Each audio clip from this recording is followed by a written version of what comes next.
Hey, what's up, everybody? Today we're going to be going over spanning tree, everyone's favorite thing when studying for the CCNA or CCNP.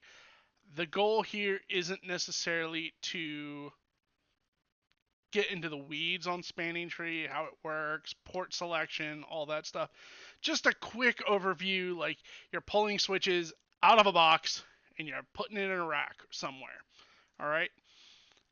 One thing that you might need to consider is setting up a root bridge, and I'm going to show you how you do that. But real quick, just a quick overview of spanning tree, just in case, maybe you were asked to set up some switches and you don't know what this is, if this is important. It is important. All right, so what is spanning tree? Spanning tree protocol is an algorithm used to determine what ports in a network need to be closed to prevent loops at layer 2? All right, real quick, we're going to go ahead and have a look at a diagram, an illustration. I find visuals very helpful with spanning tree. All right, so for example, what happens is when PC5 initially connects to switch 0 is it's going to send a broadcast frame out of all active interfaces. And that broadcast frame, when it hits another switch, broadcast frames are meant to broadcast to all other interfaces on a switch. All right, so let's pretend for a minute that we're just looking at it in one direction. It's going to go multiple directions. So you're going to all of a sudden see how this is a problem. So PC5 connects to home switch 0. All right. So from one perspective, it's going to blast that out of 1021 to lab switch 1. And then because that's a broadcast frame announcing PC5's presence, lab switch 1 is also going to announce that to all active interfaces. And then that's going to go down G1020. And then lab switch 2 is going to do the same thing out of all of its active interfaces. It's going to go 1024. And then switch 0 is going to do it again because, oh, hey, I got a broadcast frame. I know what to do with that. Blast, blast, blast, blast, blast, blast, blast. And keep in mind, it's going the other way, too, if you don't have spanning tree. So it's going to go here, here, here, here, while also going this way. Not bueno. The backplane on your switch is going to get saturated. It's going to take your network down. Or going to slow it down to a crawl.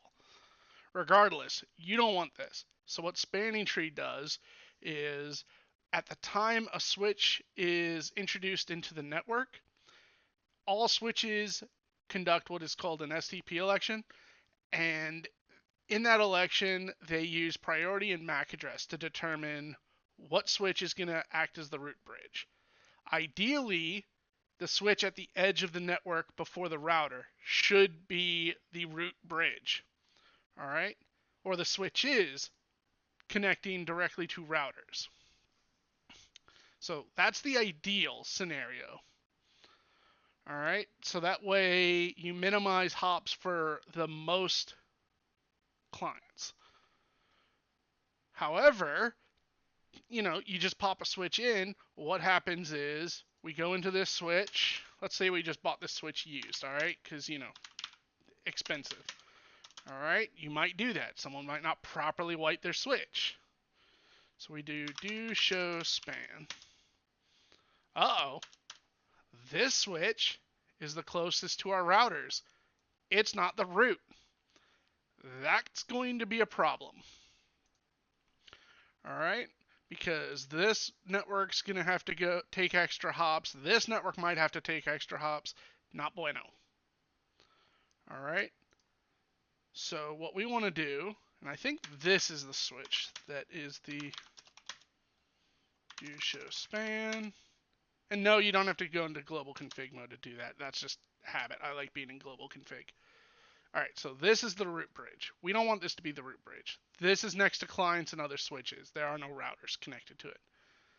So there's two ways we can make home switch 0 be the root bridge. I'm going to show you both of them, and I'm going to show you the most appropriate one for this topology. All right, it's going to be different depending on how you have your network built out. All right, but I'm going to go over both. So let's go ahead and get into home switch 0.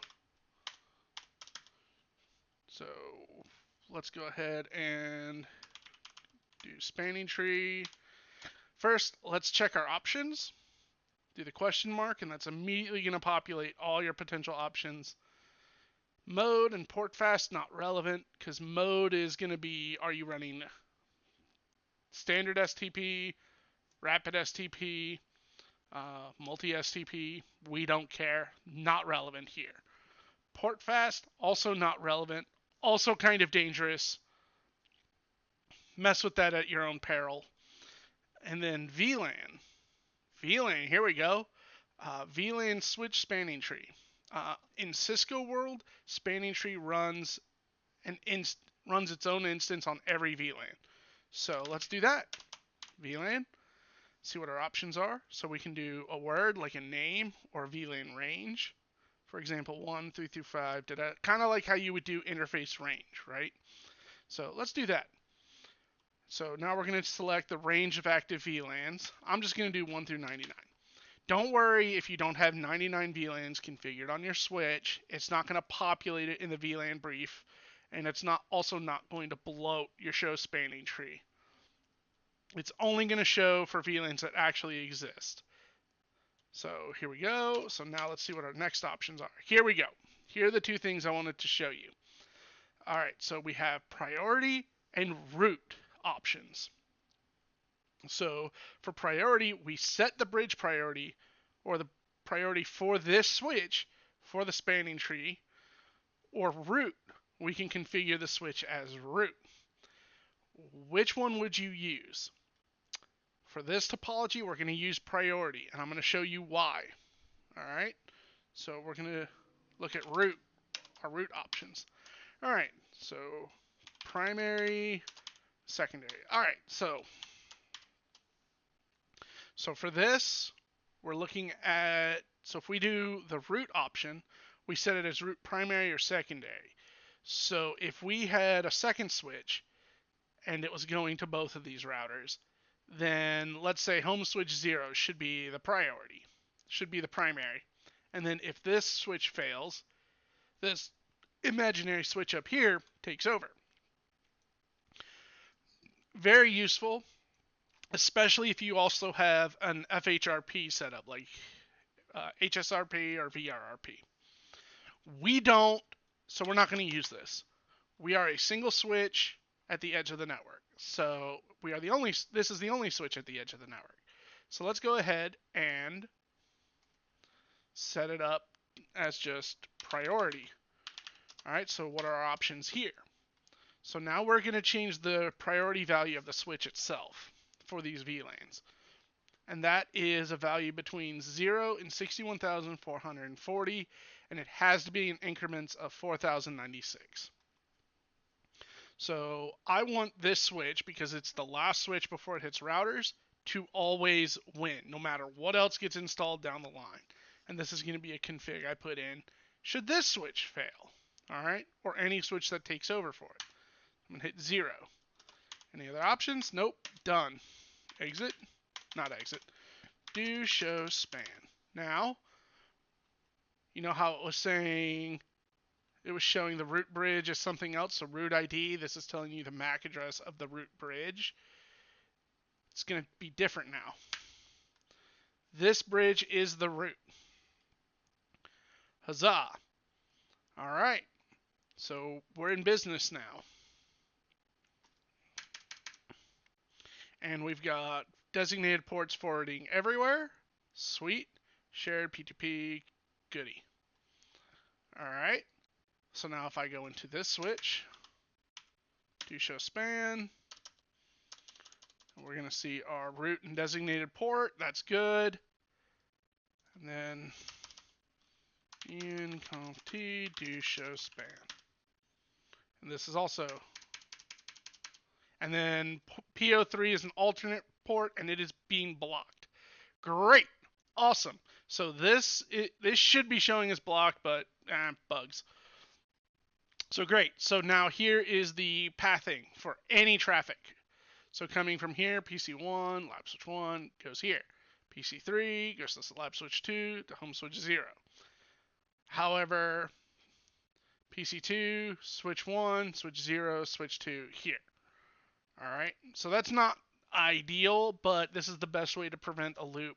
Because for the most part, these guys just want to get out to the internet. So that's a good compromise and probably what you want. Anyway, I hope that's helpful and gives you something to consider when you pop a switch out of a box and get it configured, get your VLAN set up and all that. This should be the next thing you do. Anyway, have a good one and thanks for stopping by.